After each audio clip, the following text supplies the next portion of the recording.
¿Qué tal amigos? Bienvenidos a una nueva cápsula de historia.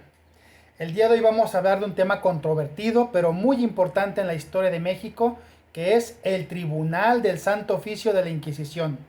Seguramente sobre la Inquisición habrás escuchado muchas cosas en televisión, en series, en películas, en pláticas, en documentales, etc.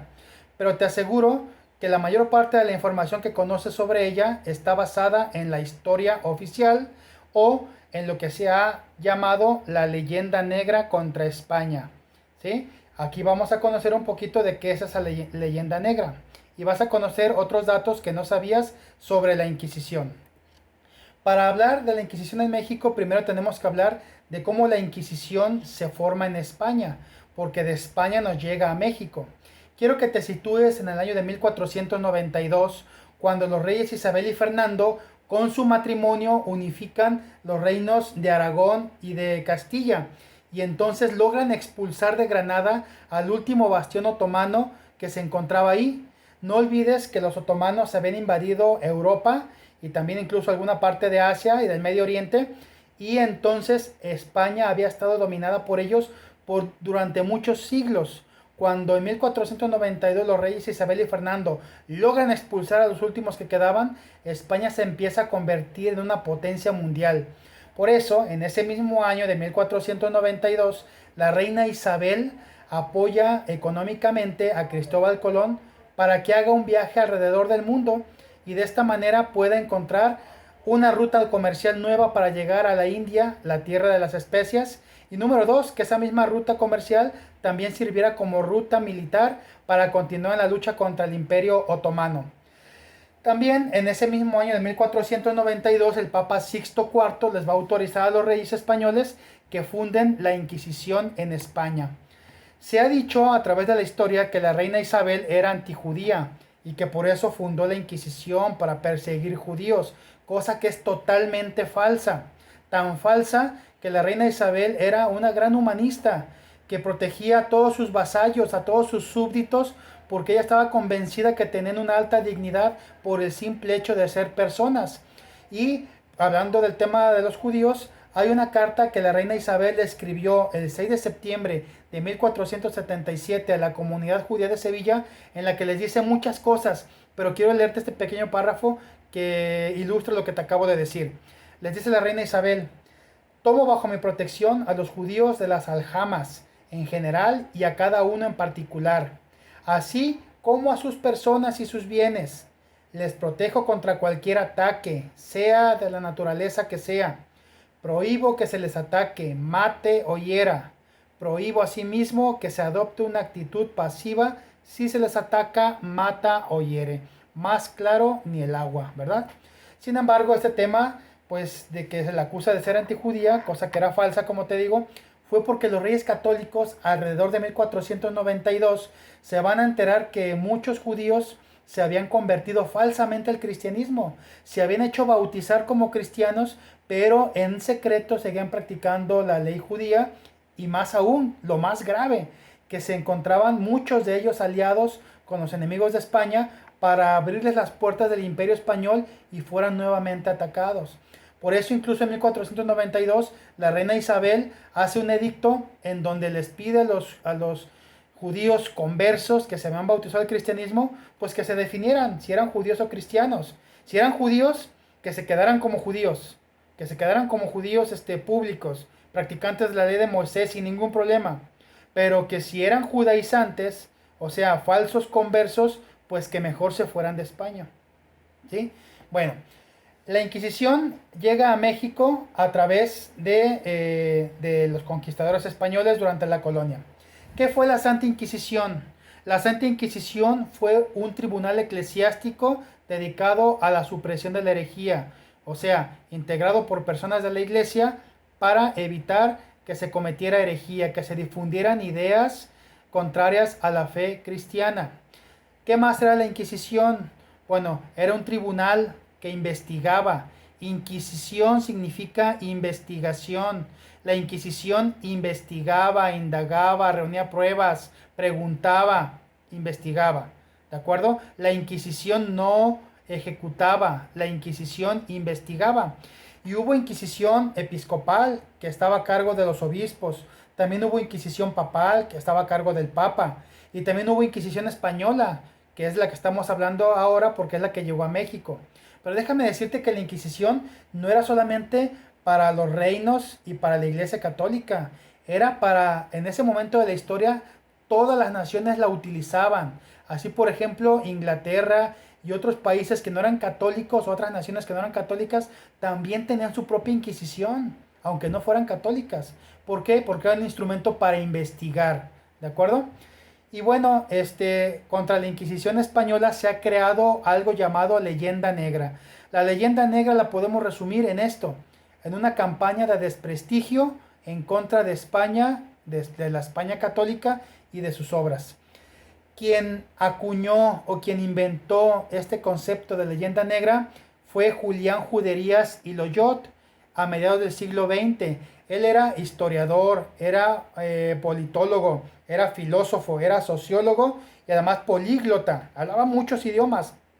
De tal forma que él, investigando en documentos históricos de archivos, se empieza a dar cuenta que lo que se ha dicho de España y la Inquisición y otras cosas que España hizo, pues eran mentiras y que la historia había sido manipulada para beneficiar a cierto grupo de personas.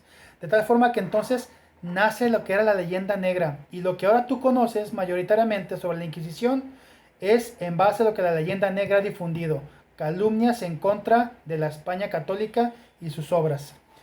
Bueno, aquí a México se sabe que antes de que llegara la Inquisición, pues ya Hernán Cortés había hecho una ordenanza en contra de los españoles blasfemos, ¿sí? Para evitar la blasfemia de los españoles que venían con él.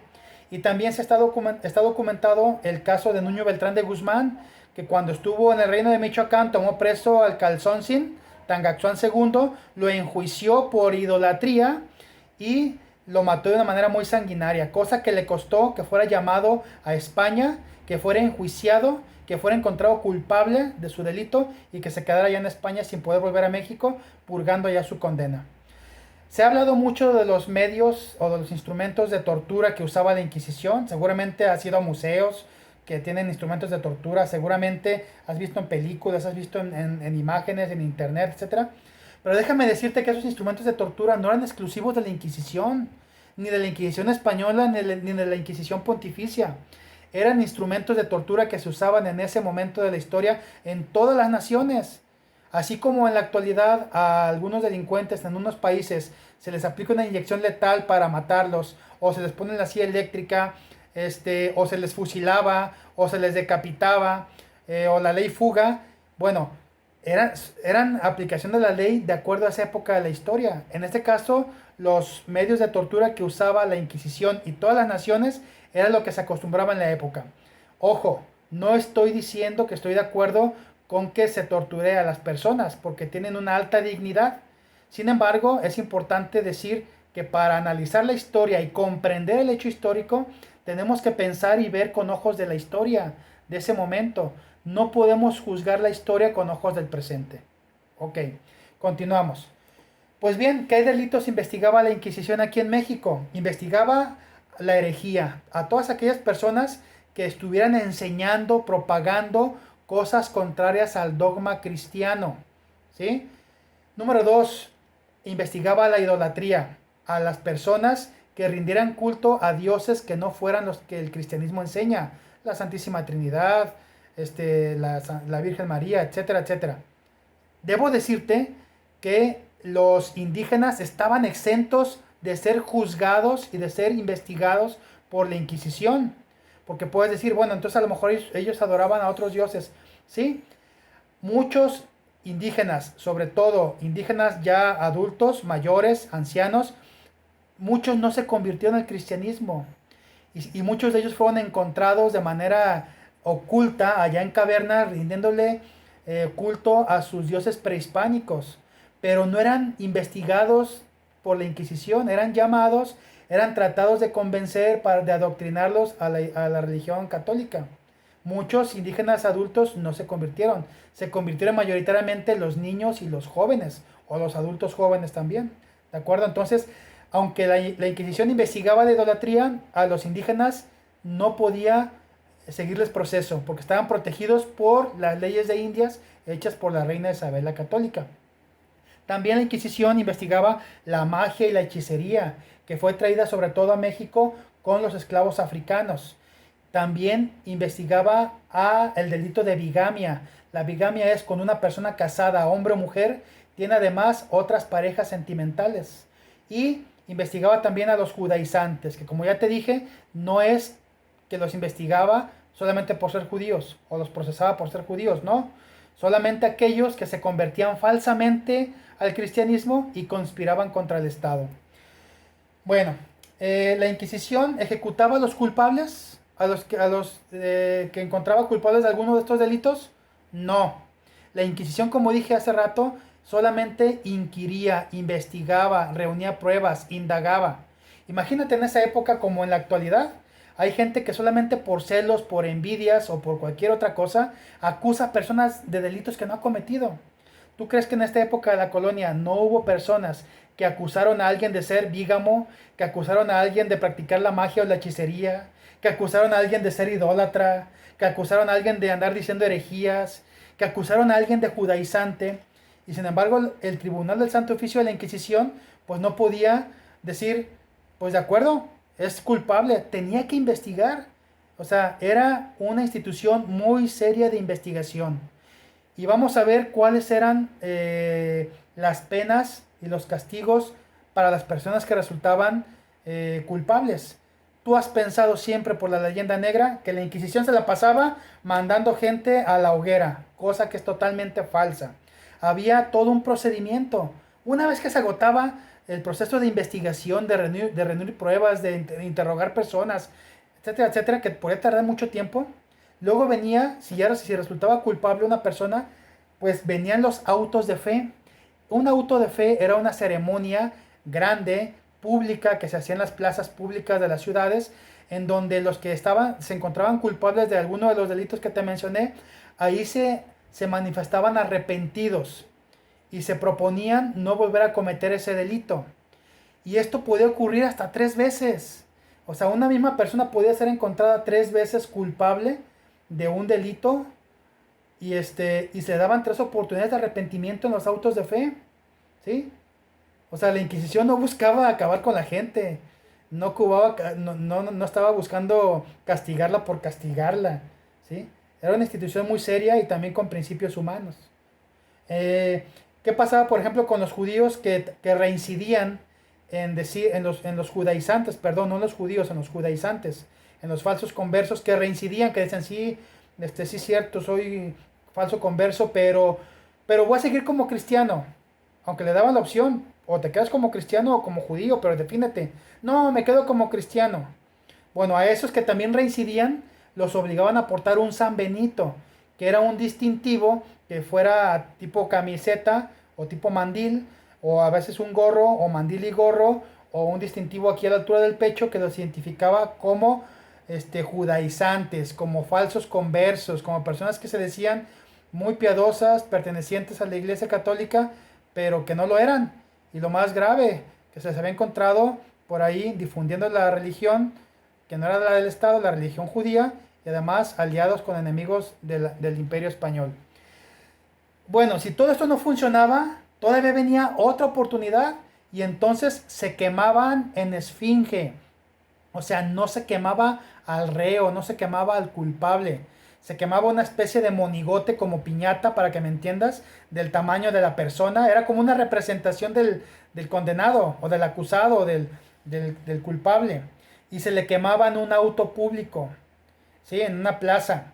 De hecho, de ahí viene una costumbre que perduró acá en México, incluso en Guadalajara, hasta todo el siglo pasado, siglo XX, a mediados, en donde se acostumbraba en Semana Santa a quemar el Judas, que no era otra cosa más que una piñata en forma de Judas y se le quemaba públicamente. Entonces este era otro recurso, algo así como de, oye, ya te perdonamos 3 veces, tú te comprometiste a no volver a cometer delito, esta cuarta vez se te está quemando en esfinge, corrige tu vida, defínete, ¿sí? Ok, cuando ya todo esto no funcionaba, entonces venían, ahora sí, las penas de muerte, que podían ser de dos formas. La muerte por garrote, que era aprisionarle el cuello al acusado en un poste que estaba recargado y a manera de torniquete, y de esa manera pues moría desnucado. O la que tú conoces seguramente, la muerte en la hoguera. Quiero decirte y recordarte que no había ningún problema con los que opinaran diferente a la iglesia, o con que alguien tuviera una religión diferente a la católica. El problema era cuando se difundía, cuando se enseñaba, cuando esa falta se propagaba al resto de la sociedad, que eso es lo que la Inquisición perseguía. Muy bien, ¿cuántas personas murieron en México condenadas por la Inquisición? Primero, quiero decirte que la Inquisición no mataba a nadie. Quienes ejecutaban las penas era la autoridad civil. La Inquisición, te repito, investigaba, aportaba pruebas, y muchas personas resultaron inocentes, ¿sí? Pero cuando alguien era ya encontrado culpable y ya tenía que ir a la hoguera o a la muerte por garrote, entonces era puesto a disposición de la autoridad civil. Y la autoridad civil es la que, de acuerdo a su ley, a la ley civil, pues entonces lo quemaba o lo mataba por muerte de garrote, porque esa era la forma de ejecutar a los delincuentes de la época. ¿De acuerdo? De la época. Ve la historia con ojos del pasado, no con los ojos del presente. La Inquisición no mataba, la Inquisición investigaba y daba oportunidades de corregirse. ¿De acuerdo? Pero aún así, sí hubo algunos muertos. ¿Cuántas personas murieron en México que fueron juzgadas por la Inquisición? La colonia española duró 300 años. 300 años en México. ¿Cuántas personas fueron juzgadas y muertas en esos años? Pues fíjate que fueron juzgadas 300 personas nada más, y de esas 300 que fueron juzgadas, 43 tuvieron pena de muerte. 43 personas en 300 años sí tuvieron en México una pena de muerte. Y eso está documentado por una historiadora, Consuelo Maquíbar, y otros historiadores, como por ejemplo Alfonso Junco, que estudiando, investigando, porque eso es lo que cuesta. Cualquiera puede hablar y hablar y hablar, nada más porque ve películas y porque oye y por lo que sea, pero lo bueno está en estudiar y dedicarle tiempo, horas, días, semanas, meses, años, a estudiar en fuentes originales los datos históricos. Y en este caso, a través de los documentos históricos reales de la época colonial, del Tribunal de la Santa Inquisición, se sabe que en México en 300 años solamente hubo 300 personas juzgadas, y de esas 343 murieron en la hoguera o en muerte de garrote. Conclusiones ya para terminar. Número 1, hubo otras inquisiciones además de la española, incluyendo inquisiciones protestantes. Número 2, la Inquisición no perseguía a los judíos por ser judíos, perseguía solamente a los falsos conversos y que conspiraban contra el gobierno español o colonial.